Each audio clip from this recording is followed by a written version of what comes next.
জল ও কচুরিপানার চাপে ভেঙে পড়ল লাঙল কাটা কাঠের সেতু। চরম ভোগান্তিতে দুই জেলার হাজারো মানুষ। টানা কয়েকদিনের প্রবল বর্ষণের জেরে কেলেঘাই নদীর জলস্তর দ্রুত বৃদ্ধি পাওয়ায় বড়সড় বিপর্যয় ঘটল কেলেঘাই ও কপালেশ্বরী নদীর সংযোগস্থলে। জলস্রোত ও বিপুল পরিমাণ কচুরিপানার চাপে ভেঙে পড়েছে কেলেঘাই নদীর উপর অবস্থিত লাঙল কাটা কাঠের সেতু। এই সেতুটি পূর্ব ও পশ্চিম মেদিনীপুর জেলার মধ্যে যোগাযোগের অন্যতম গুরুত্বপূর্ণ মাধ্যম। প্রতিদিন বহু সাধারণ মানুষ, কৃষক, শ্রমিক এবং বিভিন্ন প্রয়োজনীয় কাজে যাতায়াতকারী মানুষ এই সেতুর উপর নির্ভরশীল ছিলেন। সেতুটি ভেঙে পড়ায় কার্যত বিচ্ছিন্ন হয়ে পড়েছে দুই জেলার সংযোগ। স্থানীয়দের অভিযোগ, দীর্ঘদিন ধরেই সেতুটির অবস্থা বেহাল ছিল।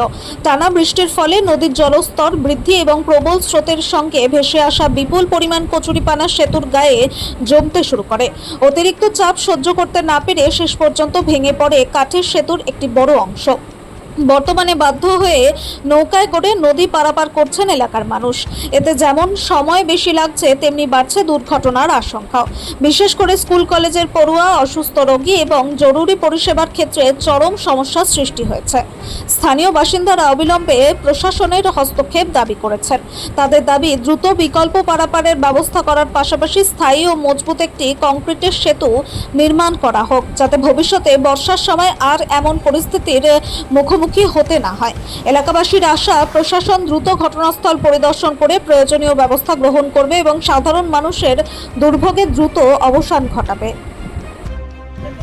আমরা এই মুহূর্তে দাঁড়িয়ে আছি কপালেশ্বরী এবং কেলেঘাইয়ের সংযোগস্থল নাঙ্গলকাটা কাঠের ব্রিজের উপর। গুরু পূর্ণিমার অতিরিক্ত জোয়ার এবং অতিবৃষ্টির কারণে ওই নাঙ্গলকাটা পাশে কাঠের যে ব্রিজটা ছিল সেটা ক্ষতিগ্রস্ত হয়েছে, ভেঙেছে। সেখানে আমরা দাঁড়িয়ে আছি। সাধারণ মানুষ নৌকোয় পারাপার করছে। নিত্য মানুষের চলাফেরার খুবই অসুবিধা হচ্ছে, যাতায়াতের যোগাযোগ বিচ্ছিন্ন হয়ে গেছে। এই ব্রিজটি পশ্চিম মেদিনীপুর এবং পূর্ব মেদিনীপুরে একটা সংযোগস্থল। সেখানে বেশ কিছুজন কাজকর্ম করছে এবং একটা ফুটফুটির মধ্য দিয়ে লোকজন পারাপার করছে।